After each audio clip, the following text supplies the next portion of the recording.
face ao que estava previsto na legislatura anterior, que foi cortada a meio, digamos assim. Portanto, há medidas que não tinham chegado a ser concretizadas e que, portanto, aparecem neste programa, mas que tem também, e é sobre isso sobretudo que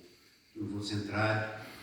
tem algumas prioridades imediatas, digamos assim, sendo um programa com uma legislatura de 4 anos, na verdade até um bocadinho mais comprida, de 4 anos e meio. Daquilo que eu e o Secretário de Estado temos estado a fazer nestas 2 primeiras semanas de trabalho é, para além do trabalho interno de arrumação de casa e de trabalho com os diferentes serviços, também identificar aqueles temas que queremos que estejam no topo das nossas prioridades em termos da atividade e da ação, e por isso mesmo queríamos discuti-los aqui convosco. Depois dar-vos uma nota breve sobre o que estamos a prever em termos de monitorização do 21-23 Escola Mais, ou seja, do Programa de Recuperação das Aprendizagens, e que obviamente com alguma sobreposição com o primeiro ponto, porque obviamente uma das prioridades do programa do Governo é exatamente ainda estarmos nesta reação ao pós-pandemia, ou à pandemia, que ainda dura, como infelizmente sabemos e sentimos, e por isso é preciso monitorizar, é preciso saber onde estamos e é preciso começar a preparar o próximo ano letivo. E finalmente ter aqui um ponto sobre as medidas que estão previstas para a educação no Plano de Recuperação e Resiliência. São medidas que depois irão merecer algum trabalho por parte dos nossos serviços, em particular da Direção-Geral da Educação, da ANICEP e da Direção-Geral de Estatísticas de Educação e de Ciência com o IGEF, sobre medidas que temos para desenvolver junto das escolas, em que com este limbo eleitoral que tivemos, houve algum atraso na execução do PRR e agora também o queremos acelerar, mas queríamos tornar aqui explícitas quais são as medidas que estão previstas, e depois desta reunião seguir-se-ão então as reuniões técnicas de acompanhamento às escolas, de explicitação de várias submedidas do PRR. Portanto, o programa do Governo as medidas para a educação aparecem agrupadas sobre diferentes chapéus de chuva, digamos assim, ou seja, sobre diferentes áreas temáticas, mas eu trazia aqui essencialmente 3 domínios que correspondem também àquelas que são as nossas prioridades imediatas. No capítulo do combate às desigualdades através da educação, nós centramos aquilo que vão ser as nossas ações imediatas em algo que não é novo, ou seja, nós sabemos que aquilo que persiste como principal desafio e problema dos sistemas educativos em geral, mas também aqui em Portugal e às vezes em algumas zonas do país de uma forma ainda mais agravada do que noutras, é o facto de termos um caminho de sucesso na escola pública em Portugal desde 74, ou seja, aqueles números, aquelas estatísticas que aparecem da redução do abandono escolar precoce, das taxas de conclusão do ensino secundário, das taxas de escolarização, etc. Tudo isso é positivo, mas o fosso entre os alunos de condição socioeconómica mais favorável ou menos desfavorável persiste em ser grande. Isso significa então que, se esse é o principal desafio do sistema educativo, é para aí, nesta resposta em termos de equidade, que devemos canalizar os nossos melhores esforços. Sabem que desde sempre que colocámos o sucesso escolar no topo e a inclusão no topo das prioridades da ação política na área da educação, foi sempre muito claro, e eu próprio disse isto várias vezes, não estou muito preocupado com estatísticas, estou preocupado com a qualidade das aprendizagens, saber que os alunos aprendem e aprendem bem, e isso depois refletir-se-á nos resultados que encontramos, e é isso que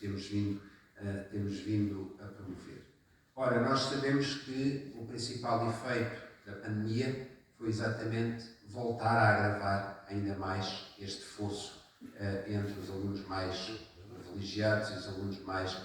desfavorecidos. E por isso, grande parte do foco do programa do Governo passa exatamente por continuar este trabalho de recuperação das aprendizagens,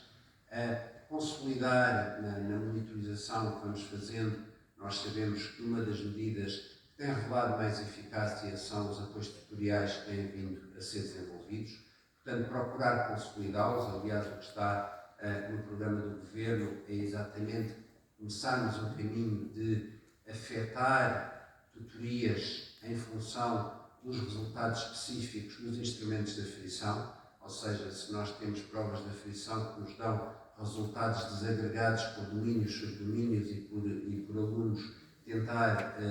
então usar esses resultados para conseguir canalizar os apoios tutoriais para os alunos que são identificados como tendo mais dificuldades nestes instrumentos de aferição. E depois algumas submedidas, trouxemos aqui a construção da próxima fase do programa TAPE, iniciarmos o TAPE 4, com também algumas medidas de aprofundamento e de melhoria da qualidade deste programa enquanto instrumento importante para este combate às desigualdades.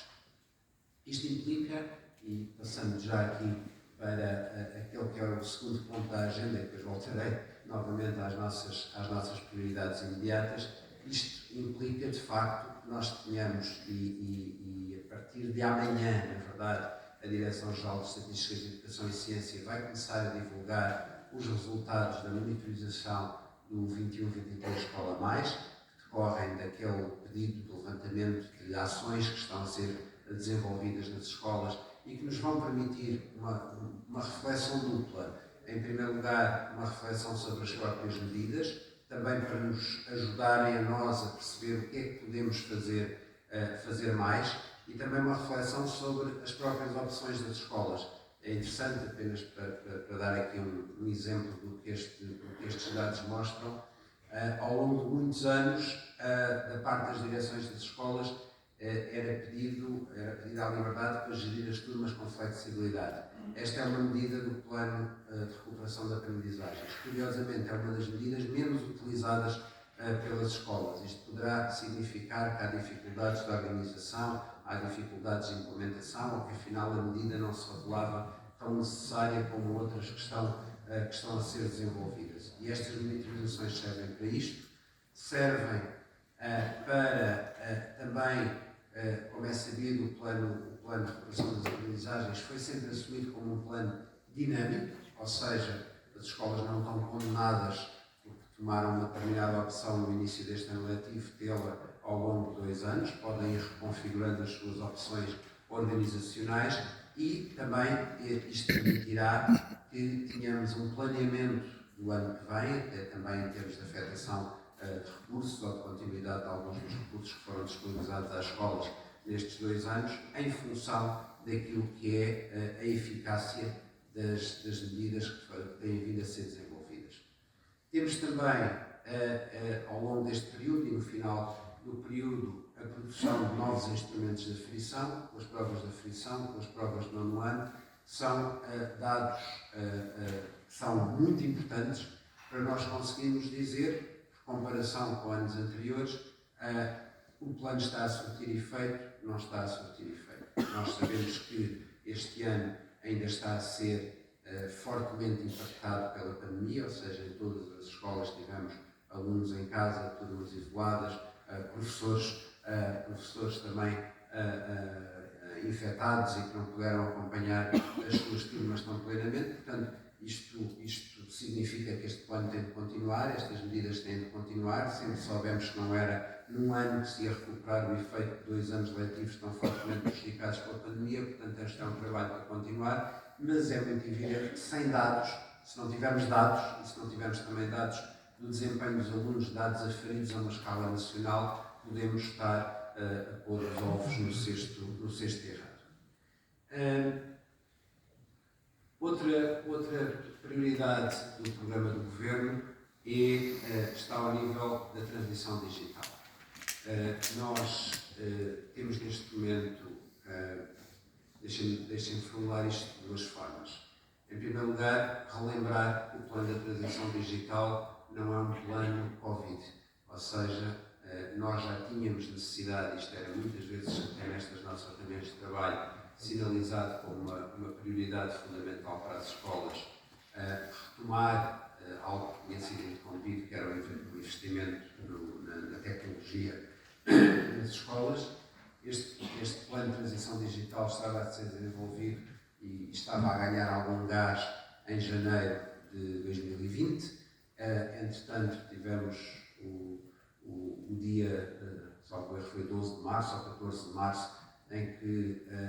tudo fechou, em que de repente tivemos uma urgência digital, ou seja, foi preciso passar para as aulas como conhecemos, contudo que também foi difícil e correu mal em termos da capacidade de adquirir equipamentos rapidamente, com os países asiáticos a deixarem de produzir componentes, com um contentor encalhado no canal do Suez. Tudo nos aconteceu na disponibilização de equipamentos, mas o que é verdade é que a necessidade da transição digital no sistema educativo, no momento em que entramos ou já estamos numa era fortemente digitalizada, é independente de ter havido uma pandemia. Ou seja, nós neste momento temos já os computadores e os kits de conectividade todos adquiridos, estão nas escolas. Eu queria deixar aqui um pedido forte às escolas que têm todas as máquinas entregues, mas às escolas que têm taxas muito baixas de disponibilização dos equipamentos aos alunos. Isto levanta aqui alguns problemas, levanta um problema da própria eficácia desta transição digital. Nós temos inscrito no programa do Governo duas medidas fundamentais que dependem desta disponibilização. Uma é começarmos progressivamente a deixar de ter manuais escolares em papel,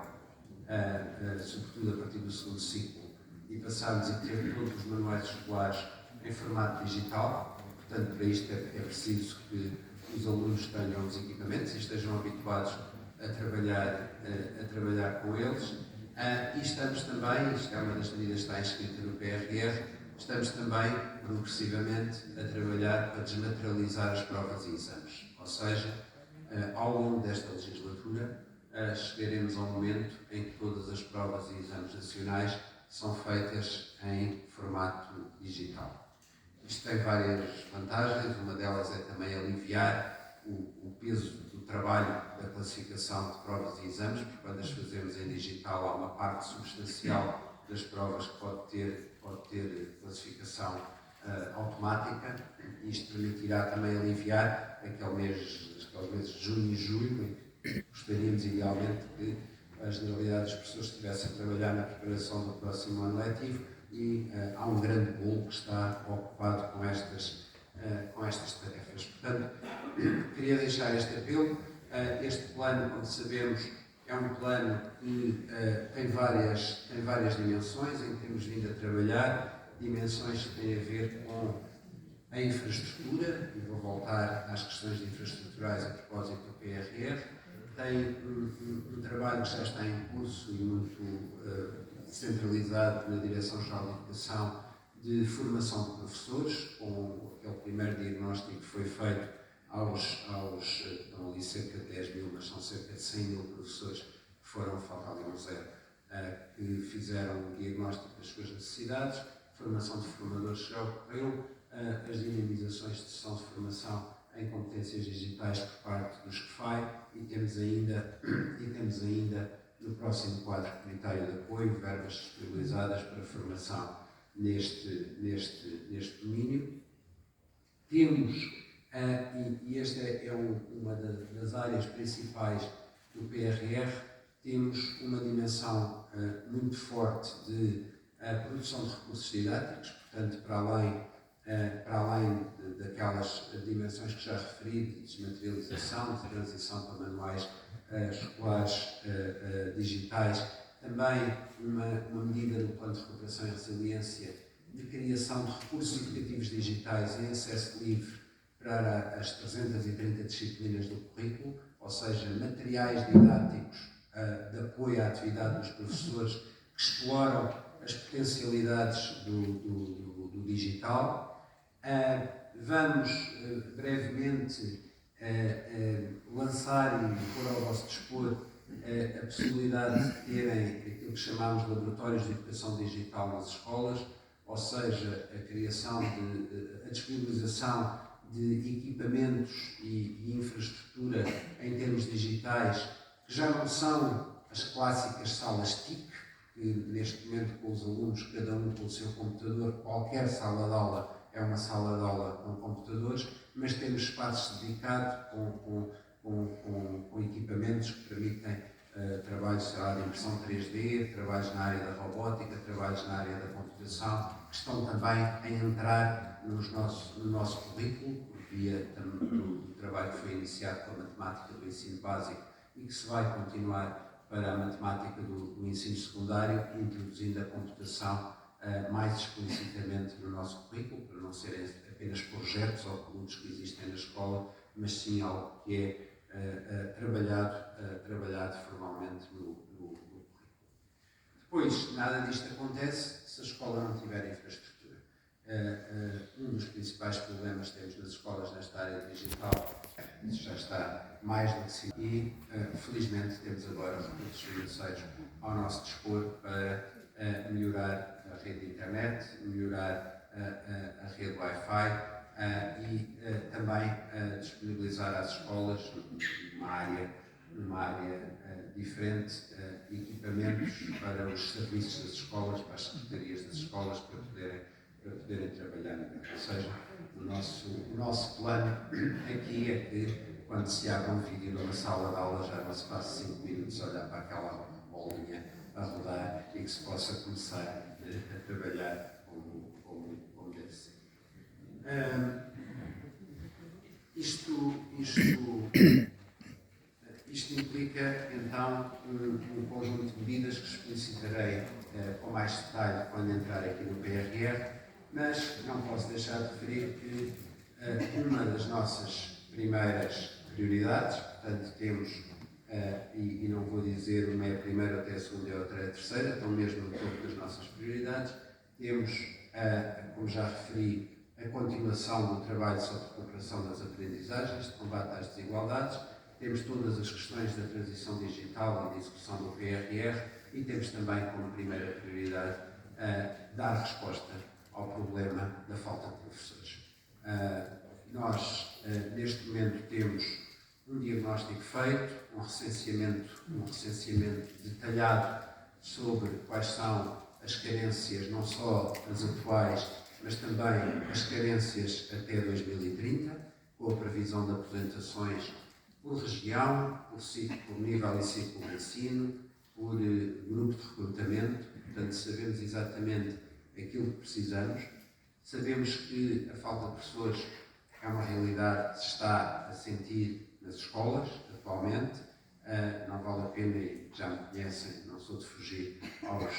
aos problemas, não somos de fugir aos problemas. É um problema que temos em mãos, é um problema sério, é um problema que compromete o futuro do sistema educativo e, portanto, aquilo que estamos já a trabalhar, aquilo que vamos querer trabalhar também em parceria com as organizações sindicais, com quem teremos uma primeira reunião de caráter geral para a semana, para depois entrarmos em trabalho de negociação sindical, porque várias das medidas que queremos implementar obrigam, e bem, à negociação sindical. O que apresentaremos em breve será um conjunto de medidas de curto prazo, algumas que até pretendemos que tenham ainda capacidade de agir, ainda neste terceiro período, algumas medidas de médio prazo, e aqui devo dizer o longo prazo não nos interessa muito, porque o médio prazo para mim vai até 2030 na resolução deste problema. Isto passa por várias dimensões. Em breve apresentaremos, eu e o Secretário de Estado, este pacote de medidas, também no final, mais próximo do final deste ciclo de reuniões, depois de fazermos algumas outras auscultações.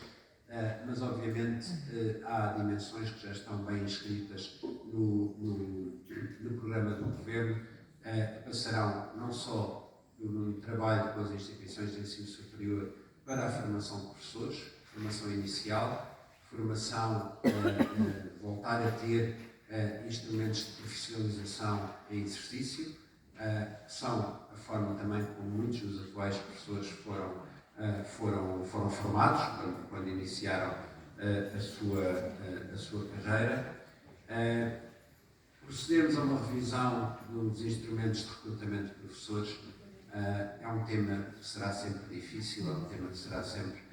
polémico, mas aquilo que sabemos é que o modelo que temos atualmente não está a garantir que temos professores nas escolas e por isso temos de o questionar, de o revisitar e de ver se é necessário introduzir algumas alterações e depois ter aqui medidas que garantem que a carreira é mais atrativa, reduzindo precariedade e garantindo uma maior estabilidade na vida das pessoas, ou seja, essencialmente tentarmos, de uma vez por todas, eliminar ou pelo menos reduzir fortemente este caso às costas que afeta a vida dos professores contratados e que não garante a estabilidade que é necessária para as pessoas quererem ser professoras ou quererem continuar a ser professores. Também nesta área da formação, queremos também ter programas que permitem trazer de volta para a docência pessoas que foram formadas como professores, numa altura em que havia menos lugares disponíveis para professores e que se afastaram, que foram fazer outras coisas, mas que agora nos dizem, têm chegado várias mensagens e pedidos nesse sentido. Eu gostava de voltar a ser professor, como é que faço? Mas quando uma pessoa teve 10, 15 anos afastada da profissão, é bom que haja também reciclagem de processos formativos para que as pessoas voltem a ter acesso à carreira. Portanto, depois dizer aqui, de uma forma breve, que temos muita noção de que este é um problema sério, é um problema grave e por isso já estamos a trabalhar sobre ele. Não vamos fazer de conta que ele não existe. Sabemos também que, sendo um problema que vai ser transversal ao país, neste momento afeta mais algumas zonas do país. Isto também possibilitará eventualmente termos políticas diferenciadas em função de algumas regiões ou territórios onde este problema se faz sentir de uma forma mais forte. Quase finalmente, dar-vos então uma nota sobre o plano de recuperação e resiliência. Já fui referindo, mas o plano de recuperação e resiliência, como sabem, está estruturado para todas as áreas de intervenção do país. É um plano de recuperação da nossa economia e da nossa sociedade após o forte impacto e a forte crise provocada pela pandemia. Infelizmente, com a situação de conflito que vivemos com a guerra na Ucrânia, não está a melhorar, mas temos esta oportunidade de investir em áreas que são consideradas estratégicas para o país. Ele está organizado em diferentes componentes que depois são transversais a diferentes áreas da governação, e as medidas que estão inscritas para a educação estão debaixo de duas grandes componentes, a componente digital e a componente das qualificações. Na componente digital temos então, assim, de uma forma bastante resumida, este trabalho na infraestrutura da rede, da internet nas escolas, da infraestrutura para as escolas. Temos também uma área grande que não está aqui, mas que, para quem é diretor, irá reconhecer que será uma medida importante, que é, de uma vez por todas, melhorar os nossos sistemas de informação, garantir interoperabilidade entre sistemas, para reduzir a vida das vossas plataformas, ou reduzir as plataformas na vossa vida. Mais precisamente, é um trabalho de uma enorme complexidade em termos de gestão de sistemas de informação, em termos de gestão de plataformas, e para isso precisávamos, de facto, destes fundos que nos são disponibilizados para conseguirmos começar este trabalho. Vamos ter, então, e brevemente, a Direção-Geral de Educação trabalhará convosco a criação destes laboratórios de educação digital. Portanto, temos fundos para ter 1.300 laboratórios, mais do que os agrupamentos que existem, porque há agrupamentos com grande dimensão, com várias escolas que poderão candidatar-se a mais do que um. Não será uma sala tipificada, mas sim a disponibilização de conjuntos de modelos de equipamentos para as escolas poderem construir a sua própria candidatura. Estamos já, e algumas escolas já foram contactadas, porque sabemos que há muitos sítios onde os aparelhos de projeção já só projetam assim umas manchas vagas ou acinzentadas ou pálidas que não permitem ver muito bem. Portanto, conseguimos aqui mobilizar fundos para disponibilizar equipamentos de projeção. Já referi o processo de distribuição de recursos educativos e conteúdos digitais e também voltava a reiterar então este pedido para que consigamos acelerar e de facto disponibilizar os computadores que já estão nas escolas aos alunos, até porque a sua elegibilidade em termos de financiamentos europeus depende exatamente desta atribuição. E se nós não tivermos uma boa execução aí, depois também não temos os recursos para executar todo o resto. Estou aqui a ser um bocadinho merceeiro nisto, mas é importante termos em conta que é assim que estes financiamentos funcionam. No pilar das qualificações, na componente das qualificações, queria dar nota sobretudo para o que está ali à vossa esquerda. Portanto, a medida da direita já está em marcha, já está em curso, a criação dos 650 clubes de ciência viva. Em muitas escolas eles já começaram, já estão a trabalhar, mas queria chamar a vossa atenção para uma medida boa e importante que temos ali do lado esquerdo. Nós temos fundos, portanto, nós sabemos que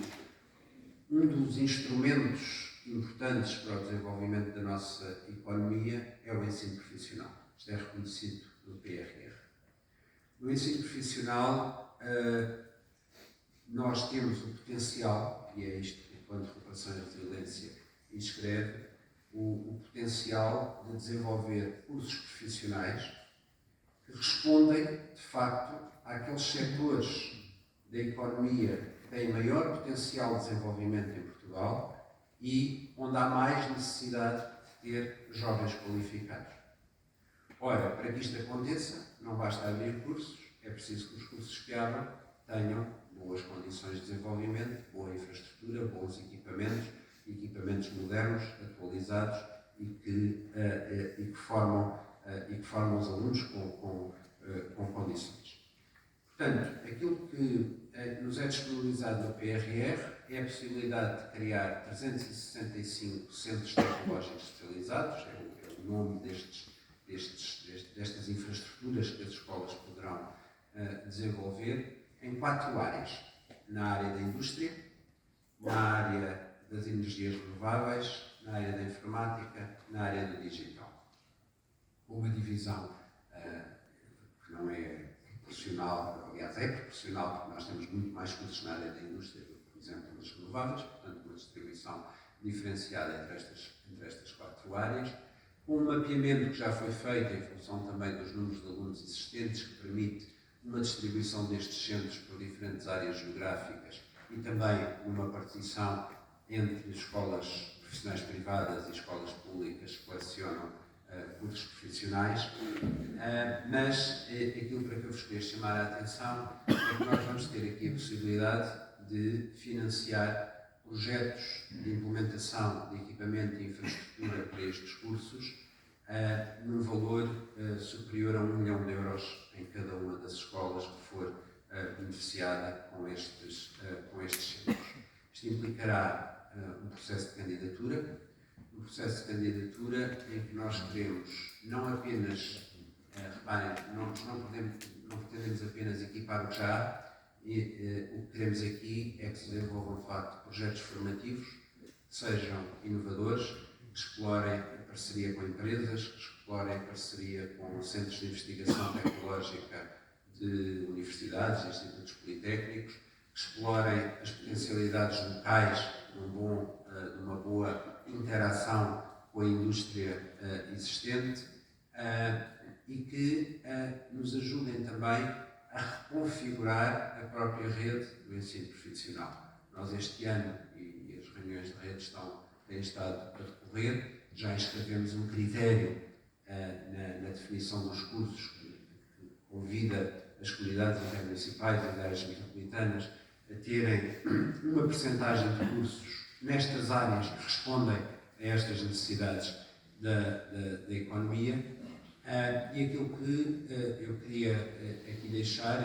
já esta semente para começarem a pensar nisto. Muito brevemente, a ANCAP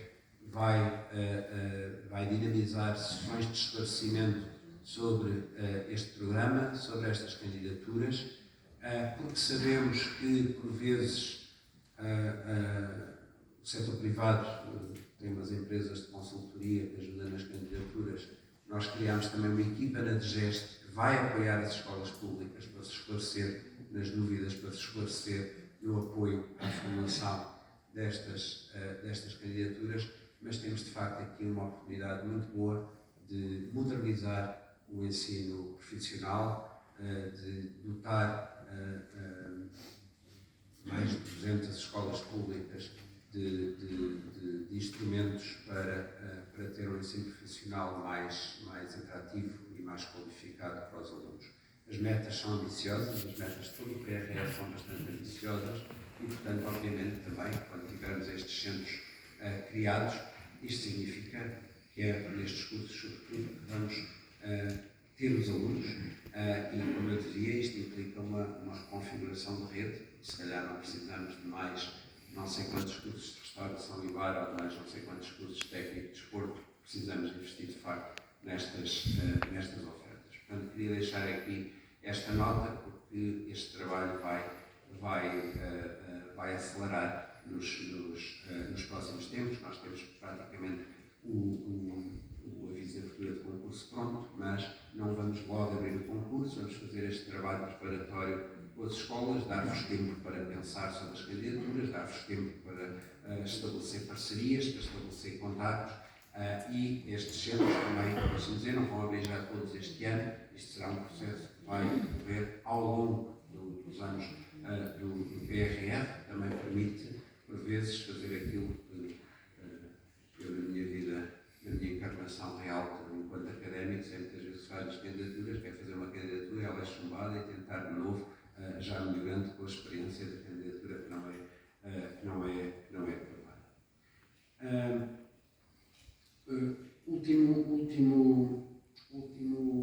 Último aspecto que está no pilar das qualificações que cruza com a nossa vida das escolas é a criação de projetos locais para a qualificação de adultos com baixas competências. Nós temos ainda uma taxa de cerca de 5% de analfabetos em Portugal. Temos, porque é uma taxa que afeta populações muito específicas, esta população não está necessariamente organizada em aglomerados de 20, que permite abrir turmas, às vezes estão dispersas em aldeias, e sabemos que há uma rede de organizações não governamentais, de estruturas de apoio que permitem chegar a estes adultos de uma maneira que às vezes a escola sozinha não consegue fazer. Estes projetos visam, pois, que através da nossa rede de centros Qualifica se possam estabelecer parcerias para chegar através de processos de EFA e também articulados com a RPCC e com uma outra medida que é o acelerador Qualifica, que dará bolsas a estas pessoas para acederem à formação, a permitir chegar a este grupo populacional que tem muito baixas qualificações, porque temos tido Qualifica muito centrado na conclusão do secundário, mas é preciso também chegar a esta população que não terminou níveis básicos de qualificações. Finalmente, mesmo última nota, antes de terminar, só para vos deixar aqui um pedido, que vem ali da minha adjunta Ana Laura, responsável pela comunicação no gabinete. Nós queremos continuar a dar boa nota daquilo que vocês fazem nas vossas escolas. Há coisas muito boas, há trabalho muito bom, há projetos muito bons, e às vezes parece que há alguma comunicação social só gosta de falar do que corre mal nas escolas públicas e isso não contribui para a valorização do trabalho dos professores e para a valorização da nossa escola pública e alimenta aquele ramo-ramo que o privado é que é bom e nós não trabalhamos bem. E por isso eu queria deixar aqui um desafio. Façam-nos chegar, através daquele e-mail, notícias, coisas que gostariam de ver divulgadas e nós teremos o maior gosto também nas redes sociais do Ministério da Educação, dar uma grande visibilidade com o orgulho que sentimos sempre daquilo que acontece nas nossas escolas e vamos desta forma também ajudar a revalorizar na nossa sociedade a escola pública, os seus professores, as suas direções e o trabalho que lá se faz. E com isto termino e